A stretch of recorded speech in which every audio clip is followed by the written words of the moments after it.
When you think about it, we vote. We vote once in several years. We vote for the positions, we make the decisions to get society how we want it to be. We vote and we protest. Of course, we protested to vote. But now we also protest for other things, between elections, so you can have a say. But I don't really believe that's really what makes society the way it looks like.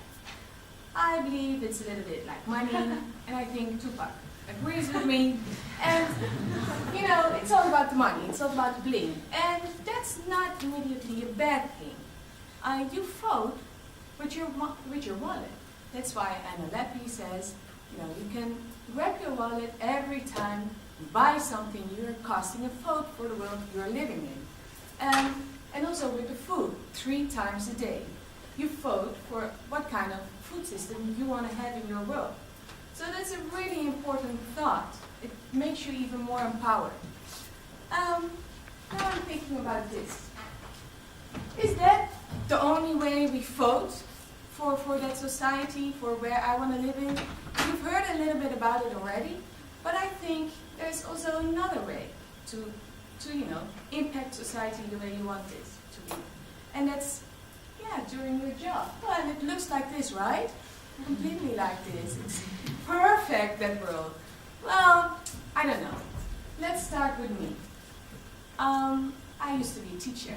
I used to tell very large Dutch guys or boys about how society looks like. And really, they listened to me. It was incredible.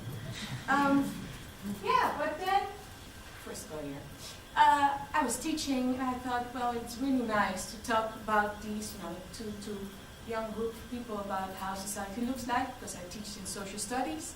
But in Holland, you do this 1 hour a week per class, so my indoctrination wasn't really working. So, I wanted to know more. I wanted world domination, of course. So I studied international relations, as you do when you want world domination. And I loved it. I really, really loved it. 2 years of the UvA, talking with a lot of very interesting students and teachers, and then I was finished. Happy me and my parents and my friends, and I was a master in science and a teacher. I mean, how good can you get? I thought, I still think though. But no, crisis, everything, doomsday, everything.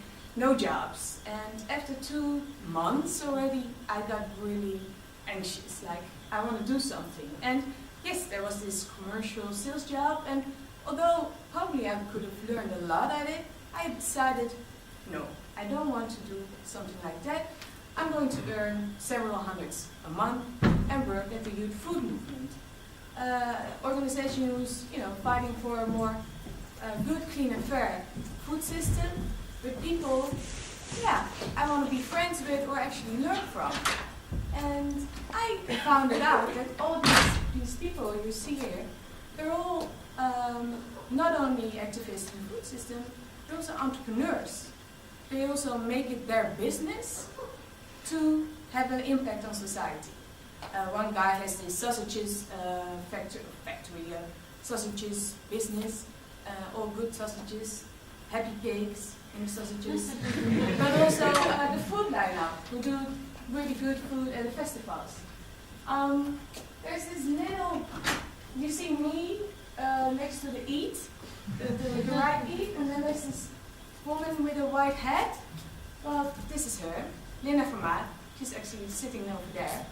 And she was hosting this show at the Food Film Festival, one of the events that the Food Movement organizes. And that was a really big inspirational moment for me. This event was called Food for Change.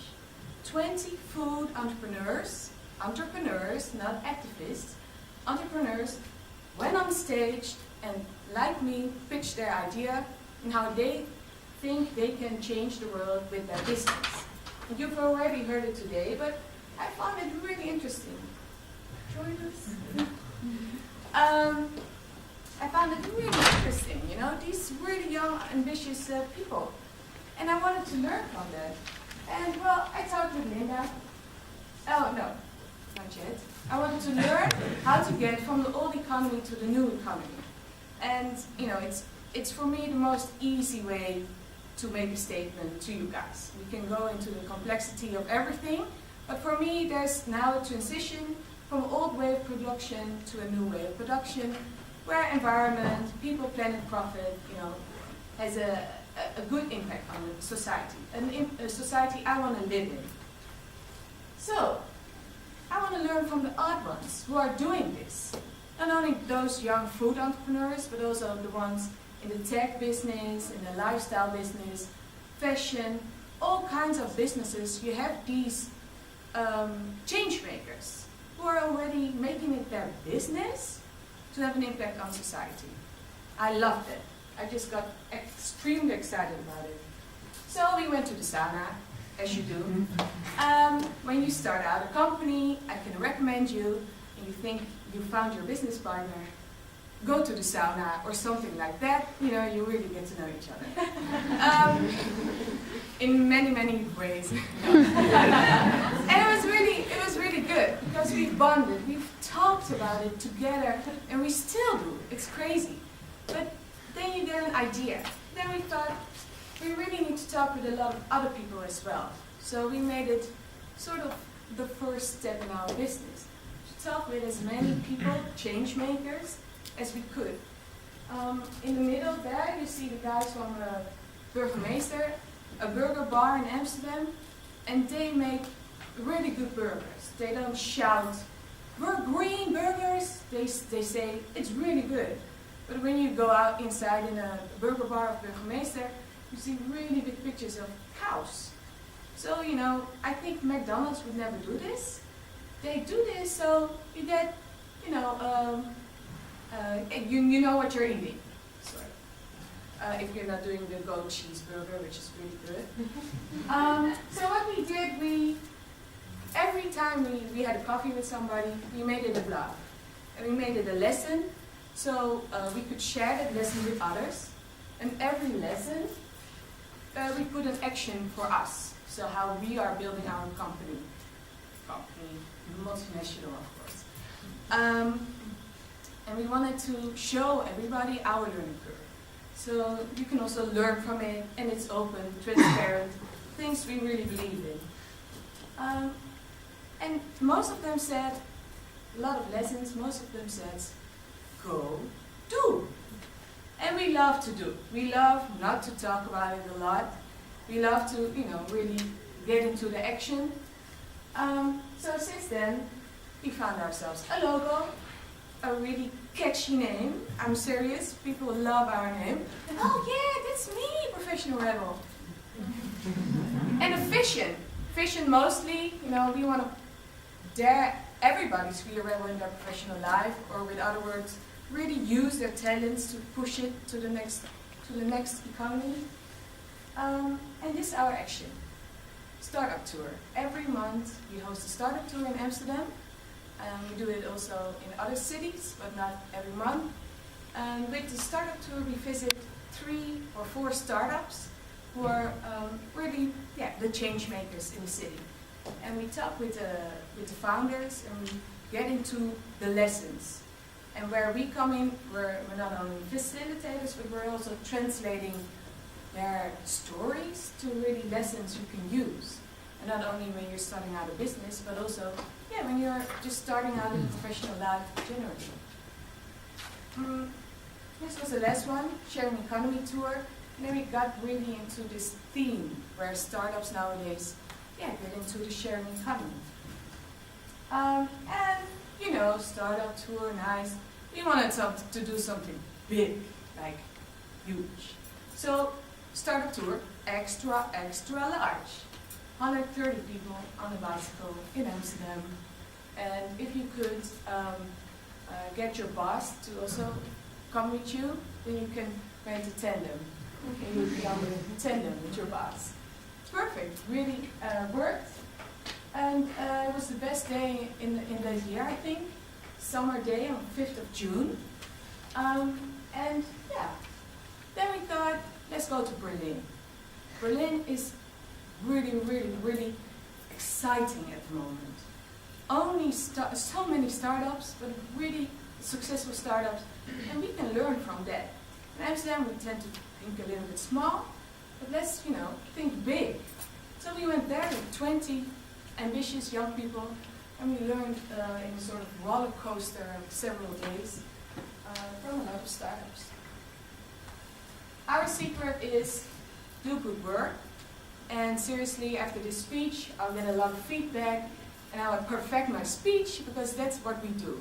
We always give each other feedback to make the work even better, and we like to share it with people. So we get into the media, and it's not very easy to get into the media, but you need to know how to tell your story to a journalist and tell it with the ears of the journalist. And it helps a lot. And it's really nice as well to spread your message. But getting your own business, as you've already heard today, it can be pretty hard, right, Sander? Sometimes this happens on one day, 1 hour. You'll be like, yeah, this is a perfect idea, I want to do that. And then, 30 minutes later, you're like, how the fuck are we going to make money with that? Seriously, it's not possible. And then, okay, let's just try it. And then suddenly it's a success anyways. I can recommend you this. I think you can also create these kinds of pressure cooker innovative moments in a regular job as well. My team. So team is really important. And my team is over there as well. So a team, you need to have a really good basis with a group of people you really trust and really share a vision. And I want to give that also to you. So, okay, perfect society. How can we do this? What I want to say mostly is focus with your day job. Every day you're 8, well in our case mostly 10, 12 hours a day, you're busy with your job. And even if it's, a sales manager or anything, you can still vote with what you're doing. And it's not only the political vote and not only the money vote, it's also how you earn your money that you can have an impact on society. That's me, that's what I wanted to tell you. Thank you very much.